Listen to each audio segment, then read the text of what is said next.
I will call to order the Marketing, Service, Planning, and Business Development Committee meeting of the North County District for June 11, 2025. Is it on? Before we begin, I would like to inform members of the public who may be viewing the meeting on the district's YouTube page that in order to make a public comment during the meeting, you must connect to the meeting using the Zoom link provided on the agenda.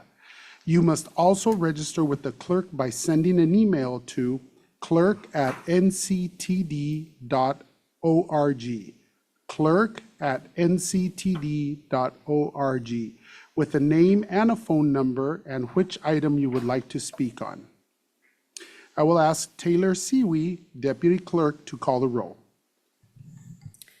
Committee Chair Martinez, Committee Member Garcia, Present. Committee Member O'Hara, Present. Committee Member Joyce. Present. This completes the roll. Committee Chair Martinez absent. Taylor, will you provide a safety brief and review evacuation procedures? In case of an emergency, I will dial 911. In case of an evacuation, please take the stairs. Do not use the elevators. Once cleared of the building, do not re-enter unless cleared to do so by emergency personnel. There are fire extinguishers and first aid kits on each floor of the building. There is a portable defibrillator on the first floor and staff on hand trained on the CPR procedures if needed. This concludes my safety brief. Thank you. Taylor, do we have any general public comments today? No, we do not. Do we have any remaining, I don't think do we have any remaining public comments? No, we don't. At this time, we would be ending public registration for general comment. And before we get into any specific items on the agenda of this meeting, I would like to outline meeting protocols to make this meeting as efficient as possible. First, please hold your comments and/or questions until after the agenda item has been presented. Second, when the time comes for board members' comments or questions, please raise your hand and I will call on you in the order raised. The first item on the agenda today is an update on the FY 2025 Marketing and Communications Program and an overview of the FY 26 program strategy. Mary Dover, Chief of Staff, will present this item. Mary, you have our attention. Thank you, Committee Vice Chair Garcia and members of the committee.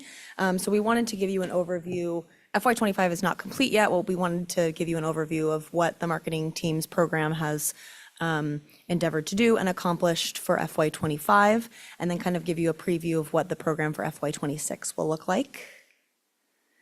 So in general, the Marketing and Communications Program is a amalgamation of a lot of different techniques for getting NCTD's name out there, bolstering our brand, and trying to drive ridership. So we do this through a lot of outreach and events. We hold press releases, press conferences every once in a while for new and existing services that we have stood up and are continuing to do. We also have a lot of partnerships with, for example, the Padres and the San Diego County Fair, where we do events with them as well. We also have a media relations program where we interact with members of the media through their inquiries.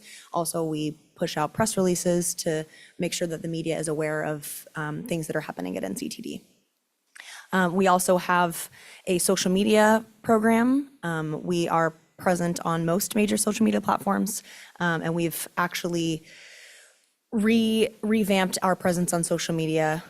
Typically, we had a very formal and informative voice, and we've tried to maintain that informative voice, but also tapping into a little bit of the fun of social media as well to try to capture a broader audience. And then traditional advertising. We do advertising for most of our major campaigns, whether it be Fair Tripper or Padres, getting people in the community aware of the services that we provide and the places that we can take them on our modes. So in FY 25, we were very busy. This is, an overview of all of the things that we've endeavored to do in FY 25. We launched the NCTD Plus Vista service, where we held a ribbon cutting ceremony with Board Member Contreras, Vista City Council member, and Assembly Member Davies in the city of Vista. We were adjacent to the Strawberry Festival, so we were really intending to grasp a lot of the public as well as the media. We promoted this through our social media channels. We issued a press release. It was basically a full court press to make sure that we were trying to tap as wide of an audience as possible to promote this service. We are launched actually today, the Fair Tripper Special Pass with the San Diego County Fair and MTS. This gets you discounted admission into the fair, as well as a round-trip transit ticket and a shuttle from the Solana Beach Station into the fair to get you right at the doorstep. Similar, we issued a press release. There was a media event at the fair to give the media basically a snapshot of what the fair is going to entail and talk to them about the ways that people can get to the fair in the most convenient way.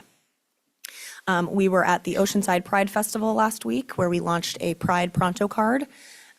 We also partner with the Padres on, we do advertising promotions. We have radio spots on Odyssey Radio, and this is really intended to tap into the community of listeners of Padres fans and make sure that we are a trusted source. The Friar Faithful is connected with us and understands that we are a trusted transportation partner of the Padres. We participated in Sandag's Bike Anywhere Day to remind the public that they can bring bikes on our modes and give them best practices for how to best put their bikes on our trains and buses. We were present in the Escondido Veterans Day Parade last year. We had a beautiful flag-wrapped bus. NCTD employees walked with the bus in the Escondido Veterans Day Festival. We plan to be there next year if you'll invite us back. We also launched contactless payment. This was a way to make sure that riders could have a more convenient way to ride our modes. Just tap your credit card. On the validators, the conductor can also tap your credit card so that if you're running late, you can just run onto the train and it's an easier way to pay. The Holiday Express event is also incredibly important for us to put a good face out into the community. We put on this event every year. We're planning to do it again this year. It was incredibly successful. We had over 9,000 tickets sold, and it's an incredibly family-friendly event. We really put a good face out for NCTD. This carries into regular transit ridership throughout the year as well. And then we have a variety of free ride days. In particular, we celebrated Rosa Parks on Free Ride Day on February 4th. So this translated into comparatively industry-wide pretty good marketing numbers. Through our advertising campaigns, we reached over 23 million. We had 23 million impressions, and we reached over 10 million viewers, individual viewers. We had over 3 million video views. Our click-through rate on Google was between 24 and 35%. Our engagement rate on YouTube was between 36 and 53%.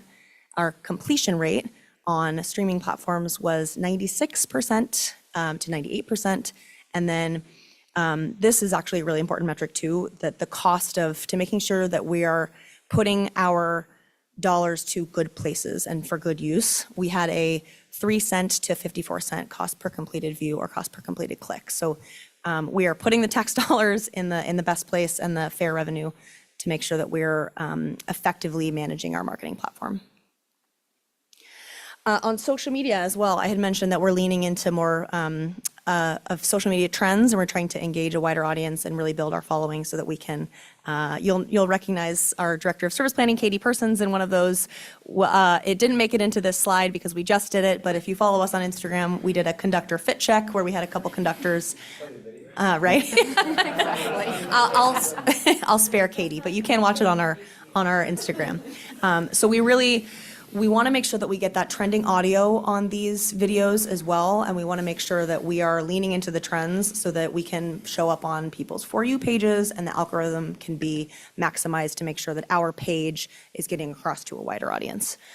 These posts have done incredibly well in terms of likes and impressions, so we're really seeing a good trend, and it's just continuing to grow. But we also want to make sure that we're maintaining the informational piece of our social media as well. We are a public agency, and so it's incredibly important for us to get information out to the public through all of our channels. So we do ridership and event promotions as well. We wanted to promote taking the Sprinter and the Breeze to the Cake event at Front Wave on October 5th. The believe that's the Boots in the Park for the coaster. We promoted the Coaster 30th event. We also did an informational campaign on how to put your bike on a breeze.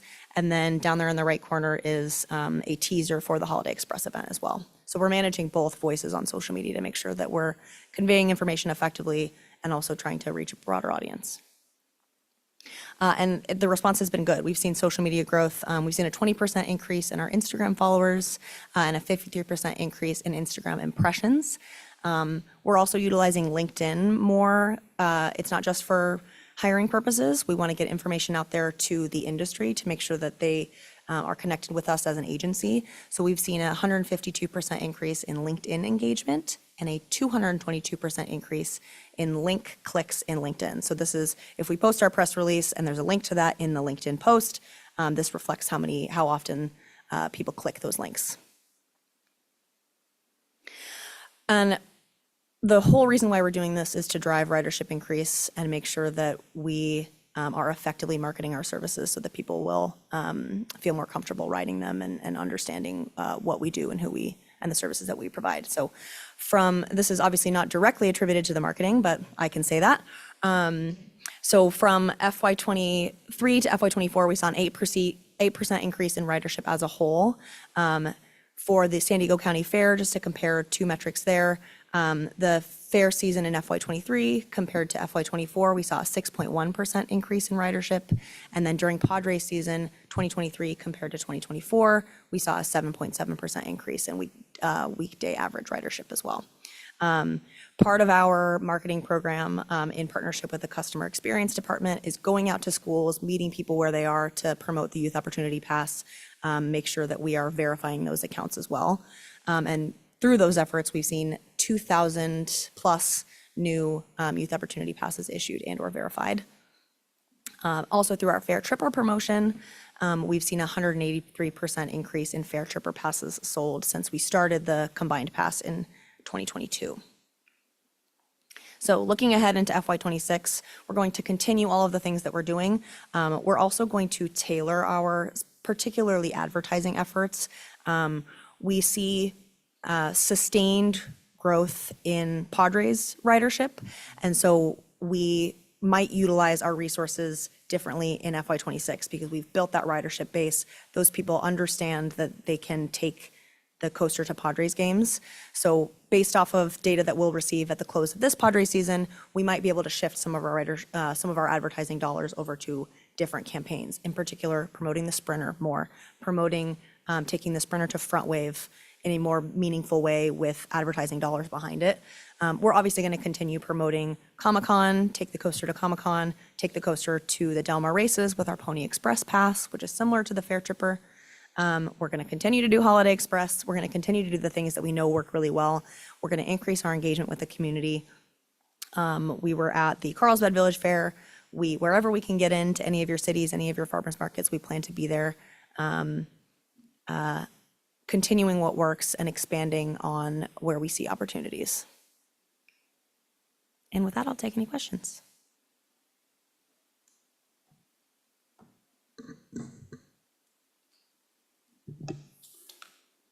Taylor, do we have any public comments for this item? No, we do not. Wonderful. At this time, we close the public registration to speak on this item. Are there any questions or comments from committee members? Please raise your hand. I recognize you. A great report, and I love all the trends. A couple of, as someone who manages marketing for my own company, things that are interesting to me that I think are the devil's in the details, right? I noticed like on page 1 when I went through everything, I thought this packet was going to be a little big. I noticed we were talking about the honoring our first Black female train engineer, and we had a picture of a bus with I don't see her in this picture, and so. Sorry, that was the screenshot was just of the title. So below that, the photo that they actually included in the article is of Crystal in front of a train. Okay, that's good to hear. I was just kind of like, those are the details that can bring this program that's doing really well over the top, right? And then the range on the 3 cents to 54 cents on the cost per completed click, is that because it's spread out over multiple, because it would be a little more close together if it was each? Right, so I pulled data from our Fair Tripper campaign from last year, as well as our Padres campaign from last year. And I also pulled data from all of the different mediums in which we place advertisements. So Facebook consider and broader. YouTube. So some of them are, we utilize different mediums for different purposes. So although the cost per click or completed view might be a little bit higher on YouTube or streaming services, for example, which is typically where we see it, we know that that's a captive audience, and for the most part, they're there watching our ad, they're absorbing our information. So although the cost might be a little bit more for those platforms, we do still see the benefit in terms of metrics there. And just out of curiosity, I love how we're integrating the personality of the brand. And I'm curious, I think 378 is the highest. What's our highest follow, like, click, whatever that we've had so far? I do think that Katie's video was one of the highest. Yeah. I can get that number for you, what our highest liked video is, yeah. You're- I think it was, yeah. Wow, we've got a celebrity in our midst. We do hover around our highest performing in terms of likes are typically in the high 300 range. Yeah, and I would fantastic. say, big shout out to the marketing team, because I think historically, the agency's process as it related to social media and other things was to be largely informative. And I think as we've continued to see some generational shifts in our ridership, we really want to appeal to all users. And we're seeing, a lot of other agencies and a lot of even privatized companies really hone in on, how they're using their brand to really take it back to the user and have employees involved in that. And that's a new direction for us, and I'm very happy to see them go that direction. It's something that we've needed for a while, so. I love it. And then I kind of had a question, when growth is awesome. So obviously this is doing really healthy. I'm always cautious when I see only percentages or only number, because if we have 1 and we go to 2, it's a huge increase, right? So I'm just curious, when I was looking at like social media growth and some of the other numbers that are on here, where we had some really great numbers and they're going to be good no matter what. Do we actually have the numbers available to us as to like how often do they click prior now? We're up like 220% on the link clicks. How often did they click? And obviously you can push it out to what it is now, but what is that? Because if it's 2 and we're doing 5 now, well, that's great. But if it's 10,000 and now we're doing 20, that's incredible, right? So, Yeah. So we didn't start at a very high place. So any percentage of growth is good. But so for Instagram in particular, the 26% increase represents over 5,000 new followers. And then on LinkedIn, the link clicks, that's 8,000 new clicks. That's great. Fantastic. And then my last question, sorry. What is, I know we see, you said we had a 2,000 increase of the youth pass. I'm probably not going to say this right, of the youth opportunity pass. No, 2,000 new, that is right. Okay, 2,000 new.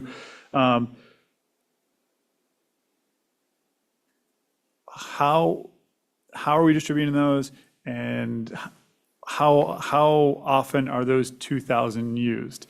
And I'm only asking to make sure that a lot of times if you give out 1,000 new passes, it's not actually them volunteering and saying, I want to use the NCTD services, versus like we gave out 2,000 passes. Yeah. Is that, I'm sorry. Yeah, so Alicia, you'll hear from next. Okay. Her team in the customer experience department. Yeah. Yeah. So Alicia actually and her team are going into the schools. So they're talking to students. I agree, it is different when we're at a fair or something and we're just kind of handing them out, but it is a verification process. So we take their picture, we take down their information. It is an involved process for the student. We can we can get data on the usage of those passes. We have seen increases in youth ridership across all of our modes and consistent since the Youth Opportunity Pass started. So we're making a concerted effort. They're out there, they're giving the passes. They're also engaging with the student to make sure they're aware of the routes that they can take. Often it is at a school, and so we talk to, hey, you can take XYZ route from the school to wherever you need to go. I love it. And then I guess the follow-up to that, or part of it is, second part is, are we connecting with our Youth Opportunity Pass people to find out if we are, in fact, obviously they're on Instagram, but I know I'm the only one in the room on Facebook, probably still. Hey, I have a Facebook. I'll give you my MySpace account. I still have a MySpace profile. I still have my MySpace. I would still be on MySpace if I remembered my password. No, but are we looking at like, hey, it make sense for us to start exploring like TikTok now, or something that they're using that we're not currently engaged in? What is the future that looking? Is that where we're looking for it or elsewhere? Yeah, we're looking at also other social media platforms that we're not on too. I know that Blue Sky is making a resurgence, and TikTok as well. We haven't waded into those platforms yet, but it's definitely on our radar. Great. It's great news today. Appreciate the report again. Great job. Any other questions? Any hands raised? Oh, I hereby recognize Councilmember Joe. Joe's a fun chair. Ostentatious chair. Thank you so much for the report. Appreciate the comments from my colleague here too. I just had a couple of, first a comment, I saw our members at Pride and that was awesome. They were representing full on, so that was great. And it was a really great festival. I guess my suggestion for like kind of growing the audience over this next year is it's a lot about partnering with locals who are already have the microphone, and lots of them have experience on our buses or on our coasters and can tell their story with us. I think they would be thrilled to get back in that way. I haven't talked to anyone specifically, but I know this is a big like public service thing, and a lot of those groups that do podcasts locally, like there's a local Padres podcast that runs out of Oceanside. There's there's a number of people that would love to partner. So doing some cool cross posting would be a way to kind of expand the influence for sure. We also have a lot of local filmmakers that would do shorts if we worked with them to get Youth Opportunity Pass holders to tell their story about like why it's been life-changing to have access to this pass, that they can now access the rest of our city or even other cities nearby. So I would just encourage, and I'm offering any support in connecting with those folks across the different platforms. So I'd be happy to support that.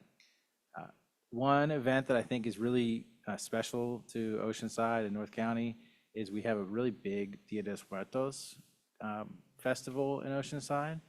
And I think that could be, I know we have the holiday train that goes coaster. I think that feels like a sprinter like ride. A Dia de los Muertos sprinter ride would be like very unique. I think it'd be super fun and something that our community would get into. So I'm not trying to throw any work on anybody, but like in future dreaming, that sounds like something that would be very special. Yeah, and we have participated in the Dia de los Muertos festival in the past, and we plan to do that again this year. We also plan to, just in general, celebrate Hispanic Heritage Month. Part of it is we're really leaning into the commemorative celebrations throughout the year. Obviously, we're not focusing our celebration of each of these communities just within that month, but using it as an opportunity to connect with those communities and make sure that they feel like they're reflected in the ridership here. Absolutely, because they're reflected in our employees and our ridership, and so I love that deliberate focus. It's great. And then I love that Front Wave was in there because they're going to continue to drive a lot of ridership on as long as we work with them. I don't know if there's any comment on how that partnership's going, or if there could be, I know it's kind of ongoing. It's it's happening. It's going a little bit slow. Their first year, they really wanted to focus their energy on bringing people to Front Wave. The construction was not necessarily fully baked out by the time they opened up Front Wave, so all the way down the drop down of the front of the hill, where we had had some conversation about maybe moving some passengers, kind of got halted by that. The plan, I think, for the year, once we get into 26, and they've kind of gone through their full season, like right now, we're still doing strike force football. Once, I think when we get back around to Clipper season, the conversation is really going to be around, do we need to augment some bus service to get to people to the top of the hill? Because it is a little bit of a, It's a hike. a little bit of a hike from the It's a Sprinter hike. Station, Katie. But it's a good opportunity for us, not only from getting riders to Front Wave, but from the partnership between Front Wave and the agency. And, you know, I think Mary touched on it a little bit, but, and I appreciate those comments, because one of the things that I've done in a past life that I think we want to do here and we're doing here is once we've established a good social media presence and presence in the community, we want to start to highlight the communities. We want to use our platform to say, hey, these are things that are happening in your communities. Here's local business. Here are people who are affected by public transit. Tell your story. Tell us your story. Let us tell your story. Local agencies that are doing great nonprofit work, we want to tell their stories. Really, that connectivity between how people are utilizing transit to get around in their communities is kind of the driver for what we want. And the team has really built a really good plan to get us there. I think the first phase of that for us was we had to start to build the presence right out the gate. The Front Wave piece is really interesting because I think it provides us a lot of opportunity to not only get people to the arena, but be inside the arena. You know, we have some marketing opportunities, I think, to be right there, front and center, you know, on the scoreboard or in other places where people can recognize our brand for the soccer games or for football. We might be able to have a advertisement along the wall. So, I mean, there's plenty of really good opportunity there. And there's a lot of good space now that they've completed the parking lot in the back for us to have conversations about some augmented transit service along that road. I got season tickets to everything over there. So, like, walking up that hill is Head up now. a lot. That's awesome. The property that is on the other side, so on the other side of Oceanside Boulevard, is going through another redevelopment change too. So I don't know if there are opportunities for getting folks staged there. I don't know. Getting across Oceanside Boulevard just sucks. It's not good.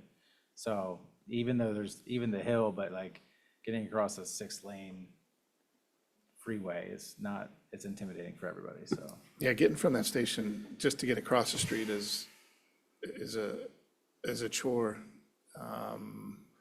especially at peak. Yeah. If they're directing traffic down there, it's difficult for pedestrians to get across, especially on heavy game night. yeah. So we need to take a look and see how we can solve that problem. Okay, thank you.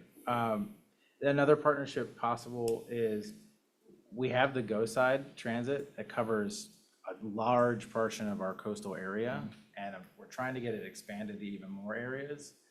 Telling people that story about how they can use that to get to our service, to move around the county would be another idea too. But Yeah, and I'm not sure if there's and we need to chat them up, because I think historically, people think we're competing with them, and we're not. And the idea behind that is it's almost a last mile connection. Absolutely. It's like, why wouldn't we want to try to find space for them at the transit center or try to joint locate some of that stuff? Because we have a lot of people that get to Oceanside Transit Center and they need to move from there. And that's a perfect opportunity to do that if I'm not on the 101 or if I'm not on Mission all the way out on the 303. Like, there's just plenty of opportunities for us to partner with them, and we'll reach out and find Yeah, out what's we've going met on. with Michelle on the city team Yeah. to talk about the Go Side Shuttle. So yeah, it's an evolving partnership. Awesome. It's great to hear. That's it. It's exciting. It's a great time to be on this committee. Thank you, Chair.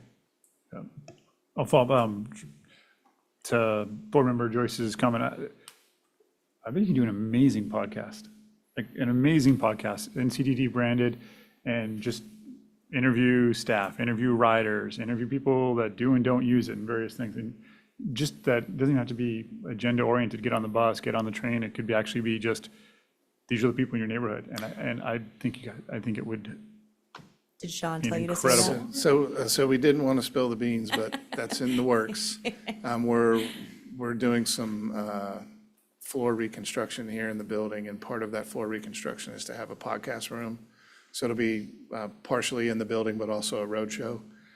So we want to do like, and it doesn't necessarily have to be transit. We want to talk local foodie. We want to talk, local politics that matter to transit, not like big time politics, but like, like these are the things that are happening at your councils that matter to your neighborhood. And this is how they sort of roll into transit. And here's how you can have your voice heard, and really talk about the system and why we do the things we do and the history of it. People always get a kick out of that stuff. And so it's coming. We're waiting on our building to be finished on its reconstruction, and then we're going to jump right into that. It's a low barrier to entry, so it's a great idea, and it probably means we're getting a new boardroom too. This is really exciting. I wish we were getting a new boardroom. Actually, one idea that got floated was the boardroom might have to move down to OTC because we may need this room for our OCC, but You're that's still in all the way business off in the today. distance. Yeah, I know. I know. Can we put that on the agenda? Yeah. The good news is, we'll put it on the podcast about where the boardroom's been. All right, any other comments? Beautiful, yeah, it was great. Couple of things. Dia de los Muertos, awesome. Yeah. We have a huge one in Escondido, so if we have that connection, Love to get in on that just too. between Escondido and Oceanside, plus there's some in the middle, right? It's like, oh, I think that would be so awesome to be able to, so I just wanted to piggyback on that. Usually, my experience has been quite negative on the Sprinter, right? Every time I get on, it breaks down and I have to walk home. No, I'm just kidding, not walk We home. may have some positive updates on that in right. July. Yeah, I know, right? I was all like- This one I am legally bound to not say anything about. But I can tell you Kill me. that if it works out the way we just had our meeting in Sacramento last week, it will set the tone for the future of Sprinter. And we're pretty excited about that. That is awesome. But something positive that I like to share. And my other responsibility, my full-time job, I'm a church pastor, and I actually sat down in my church here in Carlsbad across somebody that we were having lunch. I hadn't seen him for a number of years, and he's a person who has gone through a number of surgeries and had his walker like my friend here has. And so he just wanted to share with me, unknown that I was on this board, how in Vista, he used to have to walk, mind you, disabled, 45 minutes to catch the bus, the first bus, to be able to get anywhere. But he said, Pastor, it's so different now. I can go places and it's wonderful and I'm figuring out how the system works. So thank you to everyone. Thank you. You're making an impact directly onto the community and those that need the transportation. So positive comment. I just wanted to share that with you. I told him I'm going to share that on my next meeting. So I wanted to share that. Social media response, awesome, into the millions. I get excited when I get 2, 3, 5,000. So now all of a sudden I'm like, 23 million. Oh, okay. I still have a while to get there. Probably never will. So anyway, awesome. Thank you. Great job doing that. I also want to mention about the YOP usage. I think it would be good to get metrics on how many are actually using that. So I can tell you that right now if you want to know what those numbers are. Yeah, that'd be great. In 2022, our youth ridership was 98,514. In 2023, it was 863,880. And in 2024, it was 1,074,540. Okay, so those are awesome numbers. So what that gives us is exactly what we've been talking about, is educating the next generation and to feel comfortable riding the bus. And I see it at Orange Glen High School, hundreds and hundreds of the students getting on and getting off those buses. So anyway, thank you so much. That's awesome. I think those metrics are important for us to keep an eye out. Regarding being out in the community, thank you. Social media, awesome, everything, but pressing hands, kissing babies, hugging people is great, right? And that's what we specialize at. So just, I don't know if this could work out or not, but when I'm at the Escondido Street Fair, I'm there as a council member. I'm not running for office. I'm there as a council member, and I have forms, I have things that help the city. As a board member, I would be happy to have any forms, any information, chat about. If you have a banner you want to put up and we can answer questions, shake hands, let people know what we offer. I think pretty much any of us would be happy to do that. So something to consider. Our fair, this last time we had it, third Sunday of May, third Sunday of October. It's completely revamped because Grand has been, phase 2 has been completed. And for 7.5 hours, I wasn't able to sit down because people were just walking by and talking to people and sharing, and literally I wasn't able to sit down. And boy, I was just, my feet hurt, and it was one of those, like you're sore, like, oh, this feels bad and good at the same time. That's the way I felt. So keep the Escondido Fair in mind, because we're having a major resurgence as to how many people are attending. So, and I don't know if you were there. I didn't have a chance to even leave my booth. We will look at October, see if we can be there. Awesome. Yeah, and I would say the reverse on that too. If there's anything that we can show up for, I know that I personally, and I know Mary's team has had conversations with several counselors throughout our entire service area, and have said, if you need us at a community meeting to have a conversation about something, we'll be there. Just tell us where you need us. If you want us to hold a small meeting to have a conversation about certain services or whatever it is, we work with several of the school districts. In fact, Katie and I have had conversations with 2 or 3, Oceanside, Vista, a few other school districts, just to talk about service in general, how we can help out. So if you see an opportunity for us to be somewhere that you think we should be, just let us know. We'll show up. We're more than happy to answer questions. If you fill the room up, that doesn't make me uncomfortable. I'll answer the question. I won't get too nervous. We'll make it work. It would be great to hear Sean speak Spanish. I'm working on that. All right. Anything else? Wonderful. Then we'll move on to item agenda number 2. The next item on the agenda will be an update on trends and observations from customer feedback received to date. Alicia Pete Watson, Director of Customer Experience, and Mary Dover, Chief of Staff, will present this item. Alicia, you have our attention. Thank you. Thank you. Is this on? Oh, hi. Thank you, board members. We are going to be reviewing the customer service trends that we've seen this year, so fiscal year 25, compared to last year. What's this thing? Okay. We're starting off with some good news. These are our compliments by department, comparing our fiscal year to last year. Compliments for this year are trending higher when we look at last year. This is specifically due to more compliments for our Breeze operators. This is a I don't know what you would call this, but a visual of all of our feedback received this year, broken by department. It's important to note that our reporting methodology is department-based instead of mode-based, and that's to ensure that we are not unfairly attributing feedback that is not directly related to the service operations of a particular mode. Good example is, right, there's graffiti on Coaster. Graffiti removal is not handled by the Coaster operations team, so we would see higher complaints for or feedback for Coaster if that were the case. Total FY25 feedback, we've had 1,604. It's roughly 67% of that are specific to modal operations. The remaining 535 are divvied out between our right-of-way and maintenance of way department, our security, customer service facilities, and service planning department, and then to lesser extent safety, a small portion of feedback. This is our customer feedback weighted by mode.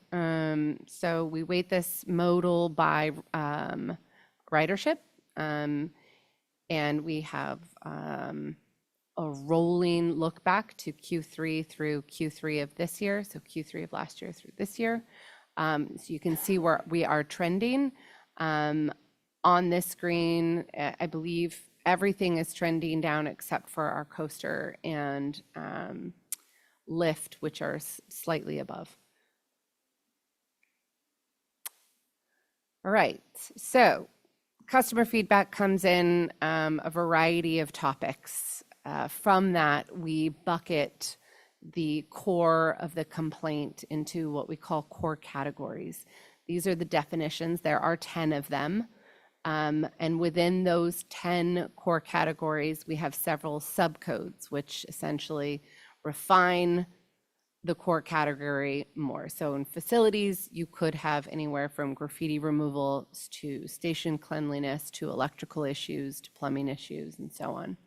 And when we report out on core category versus subcode. So this is system-wide. This is looking at all of our departments across the agency. This is a look back of core category, and then the slide on the right is going to be by subcode. So system-wide feedback is trending slightly higher this year when compared to last year. This is primarily due to service-related complaints, some security concerns and facilities issues. We've also seen a lot more service planning requests, people requesting service, which is, when we look at all the departments, has seen the most growth, which is great. We love that. Conversely, there are reductions in operator behavior and equipment issues, which is also great. Operator behavior trending down is a good thing. Broken out by mode, Breeze, when we compare core category and subcode, this year it's trending lower than where we were last year when we look at quarter over quarter. Majority of that feedback received is regarding service issues and operator behavior. Our top 5 subcodes, which is on that screen on the left, are primarily the same year over year, and that's service pass-bys, service late, operator rude behavior, and operator dangerous driving. So missed stop request is another one as well, which is service. Coaster feedback is trending slightly higher than last year. This is due to more feedback regarding capacity issues. So with the increase in ridership, we've received a lot of feedback with people concerned that the trains are fuller than they had normally been used to seeing them. We also have more feedback regarding rude conductors and the timeliness of our service, either it's early or late. Moving into Sprinter. Sprinter feedback is trending higher quarter over quarter when we compare to FY24. The increase is also due to capacity concerns and service cancellations, which are related to mechanical issues. Lyft customer feedback is trending lower in FY25 than last year, and that is with 161 customer feedback reports to last year at 192. Majority of the feedback received is due to reservationists and or dispatch, as well as late service. Flex. So I'll preface by saying we expanded our Flex service this past June with the addition of the coaster connection. We've added several Flex routes. And so it is expected to see this increase. It is higher than where we were last year because we've picked up service as well. With the feedback for FY25 being majority service late, past or left passenger, it makes up close to half of the feedback we've received this year.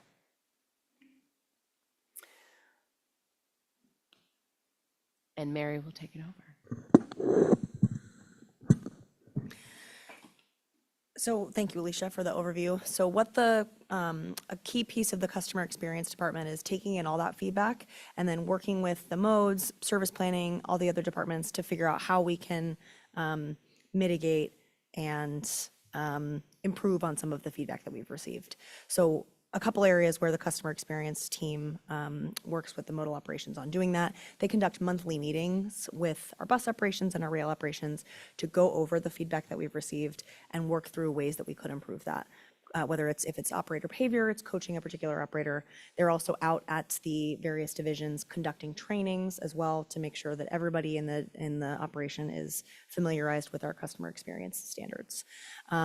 We conduct community outreach also to meet the public where they are, get some of that feedback, and then have those conversations with the public. We do, part of receiving a piece of customer feedback is determining whether it's substantiated or not. Sometimes there is something that is perceived by a customer that might not necessarily be what we can actually validate. So when we're out in the community and we're having that conversation with the public, we can kind of mitigate some of that right there, whether it's just educating the public or providing them with information on how to utilize our services and what they need to look out for, things like that. Part of that, again, is going out onto the school campuses and talking with the youth. Some of these instances are when we talk about customer feedback that's substantiated, sometimes it's something that's out of the operator's control, right? If there are unruly passengers, that might warrant somebody to provide feedback to NCTD. So when we're out at the community, when we're out at these schools, we're talking to them about the rules of our riding and how we can make the riding experience better for everybody on board.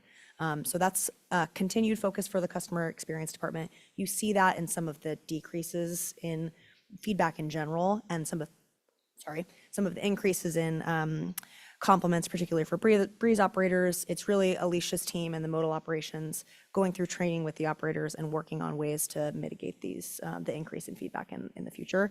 We also expect NCTD is bringing our bus operations in-house on June 29th. We're incredibly excited to do that. That'll just provide another layer of oversight where the customer experience team and NCTD as a whole can be more in control of the operator coaching, operator training to make sure that we have a set standard for all of our modal operations.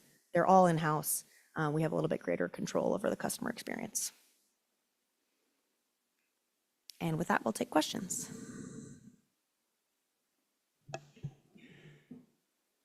This was a receive and update. Feedback, trends, and initiatives. Thank you, Alicia and Mary, for the presentation. Taylor, do we have any public comments? No, we do not. Wonderful. At this time, we're ending public registration to speak on this item. Are there any questions from committee members? Please raise your hand. Yeah, I think we're just saying, I think it was a great report. I think there's a lot of variables that go in a report like this, ridership, flex of transportation modes and changing routes and things that, for me, don't make the numbers, unless there's something drastically off in there, and there didn't appear to be as important as what I heard, which is really important, is all the things we're doing and how we're using these numbers. And I think that's the best thing I heard. It's the best part of this whole thing, is to hear that we aren't just collecting the numbers so we can show them to people. We're actually acting on it. And that's what I heard, and I think that's a great response by NCTD. So great report, and I applaud the work you're doing. Yeah, but one of the things I think is interesting is when we talk about them internally, I don't think it's lost on us that I think on one of the slides, one of the more frequent comments we got totaled 250 over the year. In comparison to the rides that we do, it is an infinitesimal number.